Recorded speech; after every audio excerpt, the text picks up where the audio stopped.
নমস্কার বন্ধুরা, সবাই কেমন আছো? আমার চ্যানেলে তোমাদের সবাইকে স্বাগতম। আজ 10-11 দিন ধরে আমাদের এখানে রোজ বৃষ্টি হচ্ছে। আর দেখো, আমাদের এখানে বৃষ্টিতে আমাদের উঠানে জলও জমে গেছে। তো এখন আমি চলে যাচ্ছি রান্নাঘরে পেঁয়াজ রসুন নিয়ে, কারণ আজকে আমাদের মাংস রান্না করবে। বৃষ্টি বৃষ্টি ভাব আছে, তাই মাংস খেতে অনেক ভালো লাগে। আর এইখানে দেখো, আমাদের পুরো রান্নাঘরে লঙ্কা মেলে দিচ্ছে। বৃষ্টি হচ্ছে রোজ, তাই রোদ নাই, লঙ্কাগুলো তো শুকায়ও না, তাই ফ্যানের হাওয়া দিয়ে লঙ্কাগুলোর জলগুলো শুকাচ্ছে, নয়তো লঙ্কাগুলো তো নষ্ট হয়ে যাবে। তারপরে আমি এখানে নিয়ে নিলাম পেঁয়াজ, রসুন, টমেটো আর আদা, আলু, এই সব কিছু কেটে নেব। আমি এখানে সব কিছু কাটতে কাটতেই ভাইও এখান দিয়ে চলে আসলো মাংস নিয়ে। আজকে আমাদের রান্না করবে দেশি মুরগি, তাই গোটা গোটা মুরগি নিয়ে আসলো আর কাটতে লাগবে বাড়িতেই। এইখানে মা আদা, জিরা, রসুন, পেঁয়াজ সব কিছু বাটা করে নিচ্ছে। তারপরে মা আগুনটা ধরিয়ে দিল আর আমি রান্নাটা চাপিয়ে দিলাম। তো এইখানে আমি রান্না করবো আজকে কুমড়া। মা সব কিছু করে দিল রেডি টেডি, আমি রান্না করছি শুধু। আর এই পাশে দিয়ে দেবো হাঁড়িতে চাল ভাতের জন্য। তো তোমরা যারা যারা আমার চ্যানেলে নতুন এসেছো, তারা আমার চ্যানেলটাকে সাবস্ক্রাইব করে দেবে এবং লাইক করতে ভুলবে না। তো এইখানে আমি মাংস রান্না করার জন্য আলুগুলোকে ভাজা করে নিচ্ছি। মাংসের ভিতরে আলু খেতে তোমাদের কার কার ভালো লাগে কমেন্ট করে জানিও। আমার তো অনেক ভালো লাগে, তাই আলু অনেকটা বেশি কাটছি, যেন আলু ভাজা আমি খেতে পারি রান্না করার আগে। তারপরে আমি এখান দিয়ে ভাত হয়ে গেছে, কুমড়া হয়ে গেছে, তো এখানে ছাগলের খাবারটা বসিয়ে দিলাম আর এখানে আলু ভাজা নিচ্ছি। তা আলুগুলোকে প্রথমে একটু নুন দিয়ে ভাজা করে নিতে লাগবে, সবার লাস্টে দিতে লাগবে হলুদ, কারণ হলুদটা আগে দিলে তেলগুলো পুড়ে যাবে। তো এইখানে আমার আলু ভাজা হয়ে গেছে আর আমি এখানে নিয়ে নিলাম আলু খাওয়ার জন্য।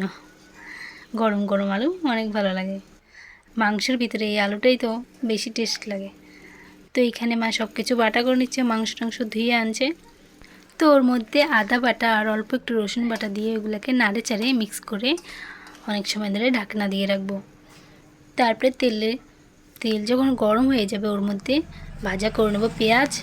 তারপরে পেঁয়াজগুলো নামিয়ে ফেলে ওর মধ্যে দিয়ে দেবো জিরা আর সব রকমের মশলাগুলো তো ওই তেলের মধ্যে দিয়ে দেবো। প্রথমে পেঁয়াজ রসুনগুলো একটু ভাজা করে নেওয়ার পর ওর মধ্যে সব মশলাগুলো দিয়ে, যেমন আদা বাটা, জিরা বাটা, লঙ্কা বাটা, ওই সব কিছুকে কষিয়ে নেব। ওর মধ্যে নুন, হলুদ দিয়ে ভালো মতো কষিয়ে নেব যত সময় না ওই মশলার থেকে তেল বেরোচ্ছে। তো মশলার থেকে তেল বেরোলেই বুঝে যাবে যে মশলা কষানো হয়ে গেছে। তারপর ওর মধ্যে মাংসগুলো ঢেলে দিয়ে কিছু সময় নাড়ে চাড়ে ওগুলো ভালো মতো মিক্স করে গামলা দিয়ে ঢেকে দেব। কিছু সময় পর ঢাকনাটা উঠিয়ে মাংসগুলোকে নেড়ে নেব। কিছু সময় পর পরই ঢাকনা উঠিয়ে মাংসগুলোকে নাড়তে লাগবে, কারণ নয়তো নিচের যে মশলাগুলো আছে ওগুলো লেগে যাবে, কড়ার সাথে পুড়ে যাবে, তো পোড়া পোড়া গন্ধ করবে। তাই কিছু সময় পর পরই এগুলোকে নাড়তে লাগবে।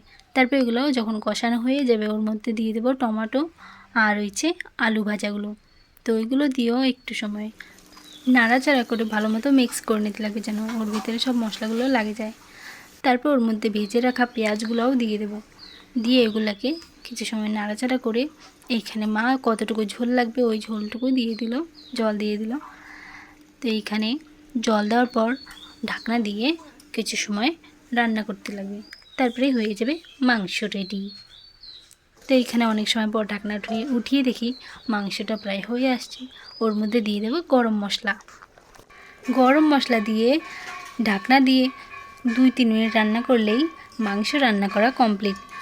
গরম মশলা দেওয়ার পর ঢাকনাটা দিয়ে রাখতে লাগে, নয়তো গরম মশলার যে সেন্ট আছে একটা, ওই সেন্টটা চলে যায়। তো এমন করেই কিছু সময় রান্না করে নিলে হয়ে যাবে। তো এখন আমাদের রান্না হয়ে গেছে। তোমাদের কেমন লাগছে আমার এই ভিডিওটা কমেন্ট করে জানিও। এখন আমি বসে পড়লাম খাওয়ার জন্য। গরম গরম ভাতের সাথে দেশি মুরগির ঝোলের এই মাংসের তরকারিটা অনেক ভালো লাগে। এখন আমি মাংসগুলোকে নিয়ে নিচ্ছি থালের মধ্যে ভাত দিয়ে খাওয়ার জন্য।